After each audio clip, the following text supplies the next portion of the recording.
গরমের সিজন আসতে বাজারে প্রচুর আম পাওয়া যায়, আর এই গরমেই যদি ঠান্ডা ঠান্ডা আম পান্নার শরবত পাওয়া যায় তবে কেমন হয়। খুব সহজেই বানিয়ে ফেললাম কাঁচা আমের শরবত। সবার প্রথমে আমগুলোকে ভালো করে ধুয়ে নিতে হবে যেন কোনো কষ না থাকে।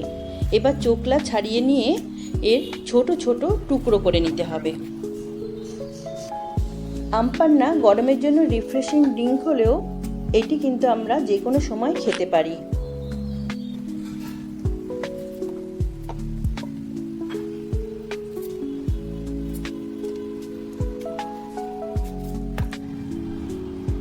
এবার কেটে নেওয়া আমের টুকরোগুলো প্রেসারে সামান্য জল দিয়ে ও একটু বিট লবণ দিয়ে একটা সিটি দিয়ে নিতে হবে।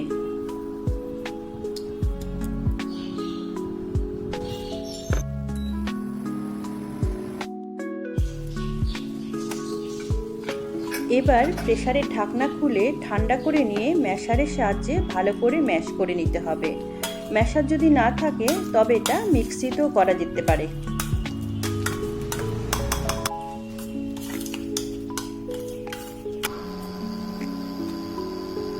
এবার কড়াইয়ে শুকনো লঙ্কা, সাদা জিরে, মৌরি ভালো করে শুকনো ভেজে নিতে হবে। শুকনো লঙ্কাটা অপশনাল, ইচ্ছা হলে দিতেও পারেন আবার নাও দিতে পারেন।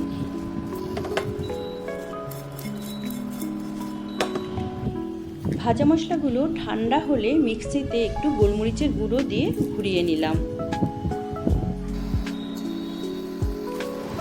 এবার কড়াইয়ে সামান্য জল দিয়ে গুড়টাকে ভালো করে ফোটাতে হবে। এখানে গুড়ের বদলে চিনিও ব্যবহার করা যেতে পারে। আমি সারা বছর যে গুড় পাওয়া যায় আমি সে গুড়ই এখানে ব্যবহার করেছি। গুড় ভালো করে ফুটে ও জল শুকিয়ে আসলে এবার এর মধ্যে দিয়ে দিতে হবে সেদ্ধ করে রাখা আমের পাল্পটা।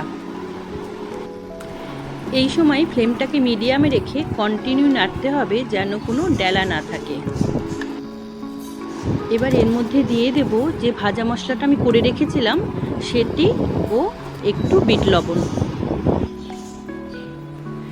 ভালো করে মিশিয়ে নিয়ে দিতে হবে মোস্ট ইম্পর্টেন্ট জিনিস, লেবু। ফ্রিজে অনেক দিন স্টোর করে রাখার জন্য লেবু বা ভিনেগার অবশ্যই দিতে হবে। আমি এখানে গন্ধরাজ লেবু ব্যবহার করেছি, এতে আম পান্নার একটা ভালো ফ্লেভার আসবে। লেবুর রসটা ভালো করে মিশিয়ে নিয়ে কাঁচা আমের কালার আনার জন্য আমি এখানে একটু ফুড কালার ব্যবহার করেছি, এটিও অপশনাল। রেডি হয়ে গেল আমার কাঁচা আমের আম পান্না।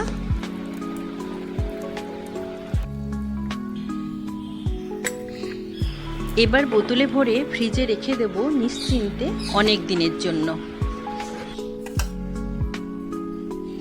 বাজারের শরবত কিনে খাওয়ার চাইতে বাড়িতে সহজেই এইভাবে বানিয়ে ফেলুন। এই গরমে লু থেকে অবশ্যই বাঁচিয়ে রাখবে। এবার যখনই মন চাইবে ফটাফট 1 থেকে 1.5 চামচ আম পান্না বরফ ও ঠান্ডা জল দিয়ে সার্ভ করে ফেলুন আর এনজয় করুন।